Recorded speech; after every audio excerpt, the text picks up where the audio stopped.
Okay, so I spent the greater part of the day tinkering with Black Cherry to try and determine what exactly her issue is. Was it just the battery, perhaps? Was it the alternator? Um, it's not the battery. The battery is old and the battery does need to be replaced, I believe. But it's not the battery, it's the alternator, unfortunately. This video is going to cover, it's several minutes long, so apologies up front, but I try and make these videos just as a kind of as an educational tool for others that may also not be very savvy with their vehicles. I'm getting better at it, but I'm definitely no mechanic. So I kind of like to make these videos so other people can see that a lot of this stuff, it's not easy, but it's not terribly difficult. A lot of it is common sense. And trust me, I use YouTube extensively myself to help figure some of these things out. And so I gain a lot of my knowledge from YouTube, actually. Which is why I like to post these YouTube videos on my own channel, to show that, with a little bit of common sense and maybe some help from a few YouTube videos yourself, you can figure some things out with your car.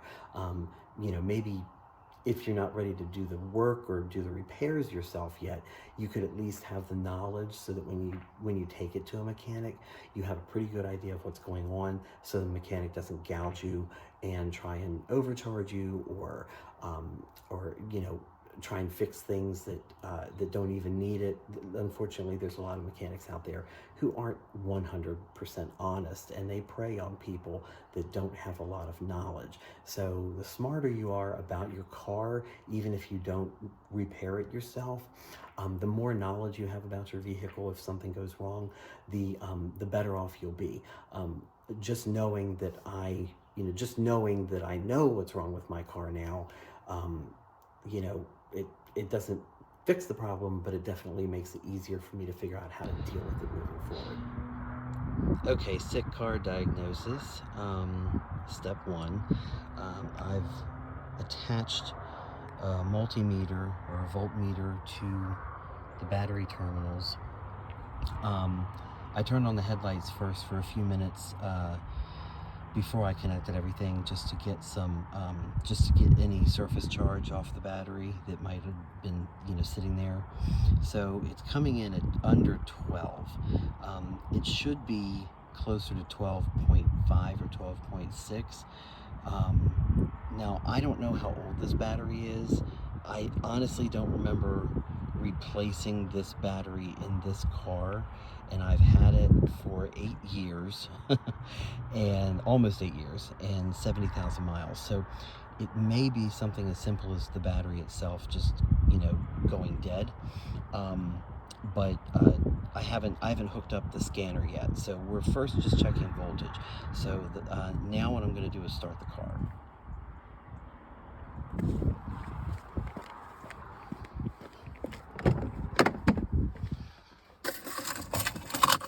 Oops. I'm still getting used to doing these videos.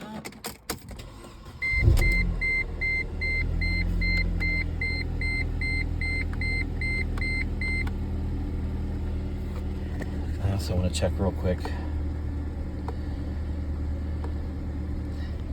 Yeah. Did you see that?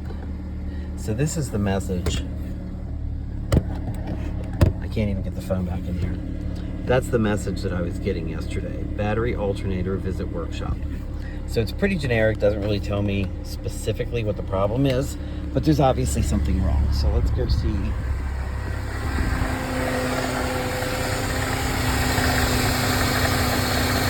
All right, so right now, the voltage is at a steady 11.5. It should be at least 14.5. So I'm thinking it's probably the alternator. The alternator is not actually charging the battery, at least not sufficiently. So we're going to try one more thing.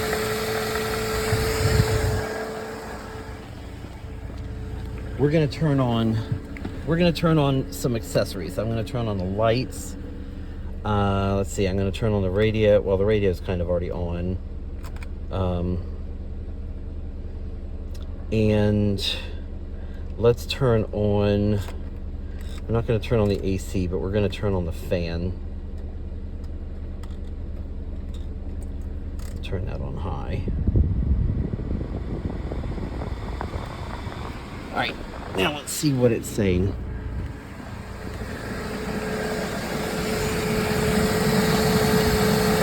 Yeah, see, it's dropped. It's dropped down to 11.25. Now, if I turn all these accessories off, let's see, turn the lights back off, turn the fan back off. Actually, we'll turn the radio off.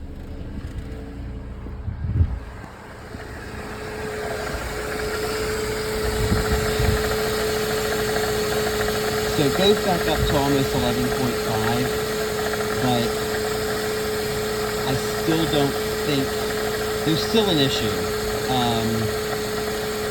And again, I'm not sure if it's the battery itself or the alternator. So the next thing we're going to do is check, we're going to run the scanner. Okay, so I have the car hooked up to the scanner, and it's saying that the vehicle has no fault codes. Something like an alternator very well might not come up on one of these scanners. I thought it might, but it doesn't look like it is. So the next thing to do is to research this as far as the scanner.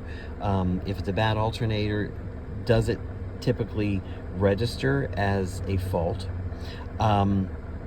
If it does, if the alternator should come up as a fault, if the alternator itself or the voltmeter or the voltage regulator that's attached to the alternator, if either one of those things should typically come up as a fault code on the scanner, and they're not, then it very well could be something as simple as the battery itself. So I'm going to check a couple other things.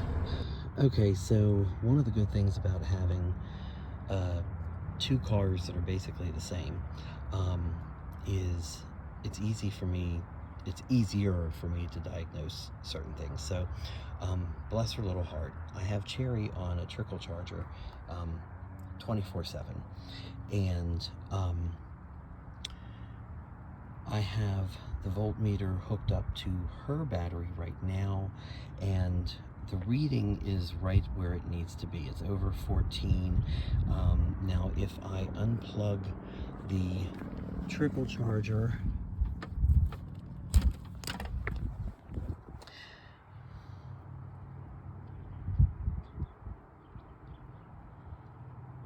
it drops down a little bit. Let me see if I can fiddle with this. Again, it's still all right. I know the battery is still good.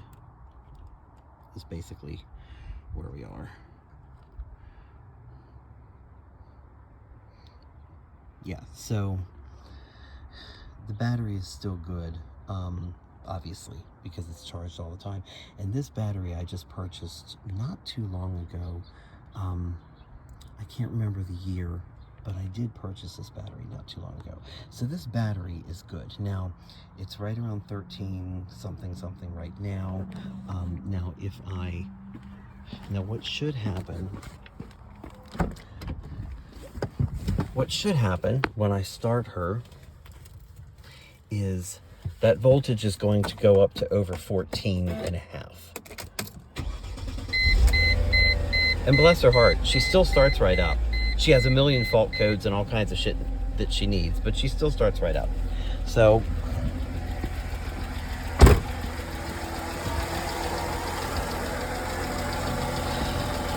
yeah, so this is how I know the alternator is working.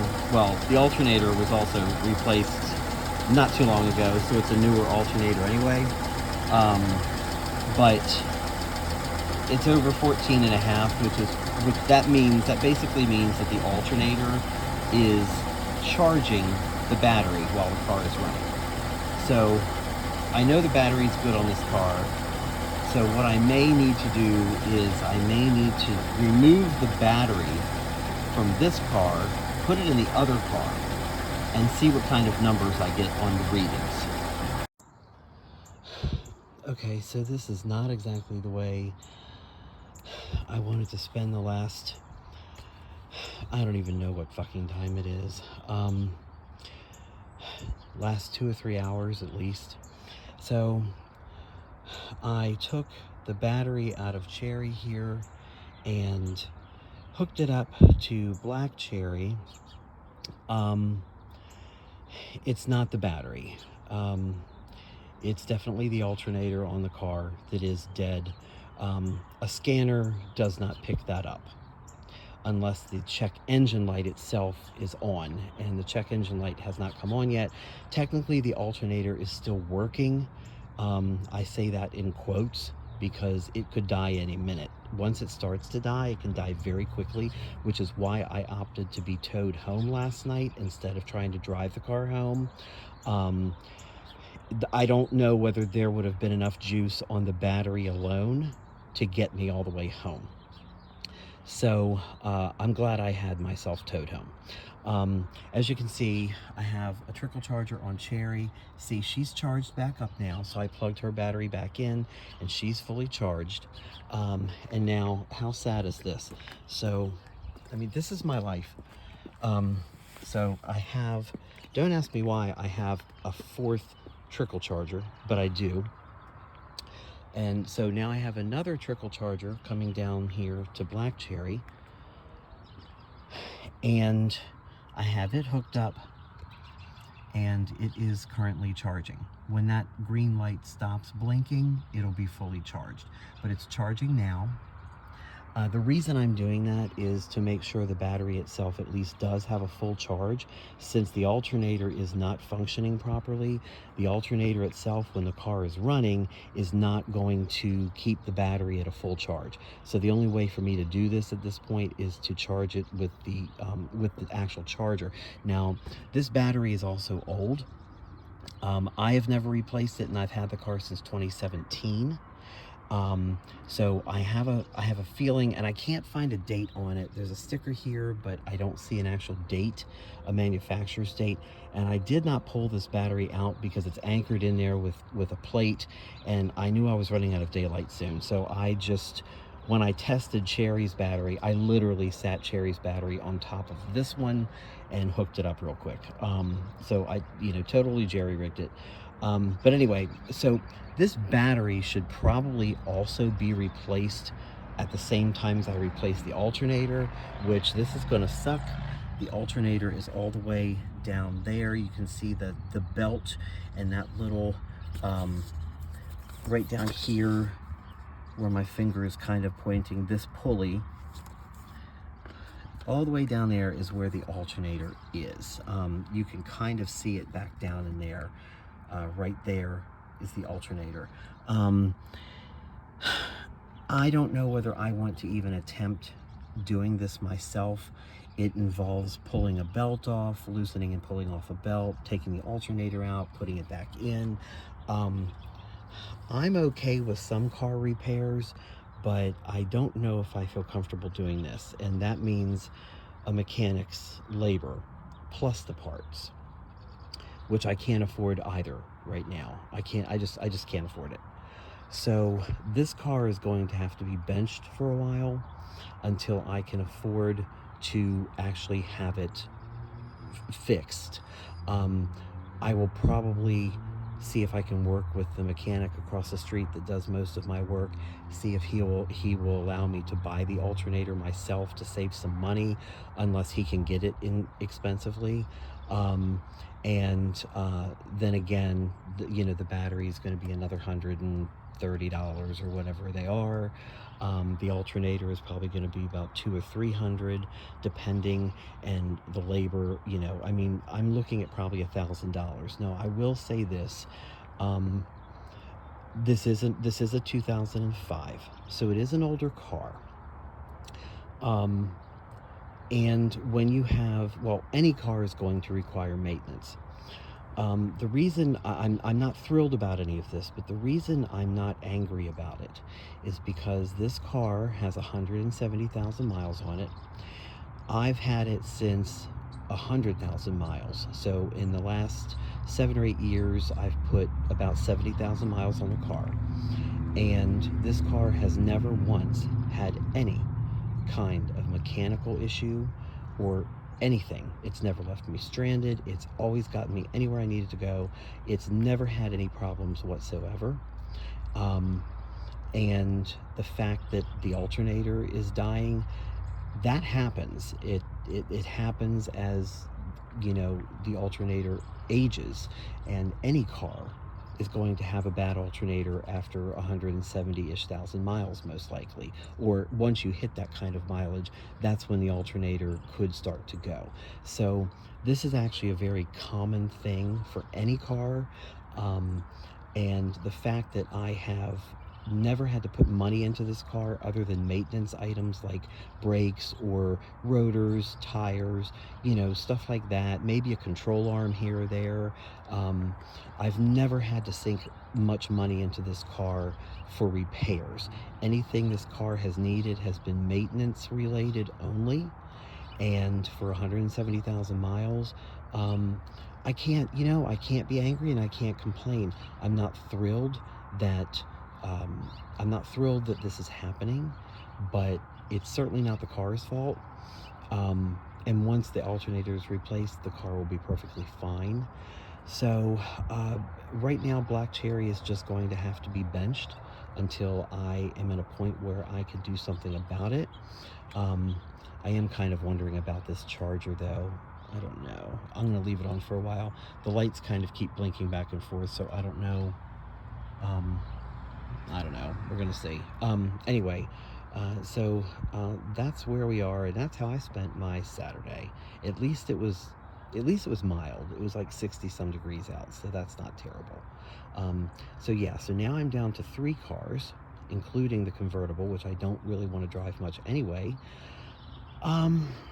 So at least I have something else to drive right now. So I'm counting my blessings.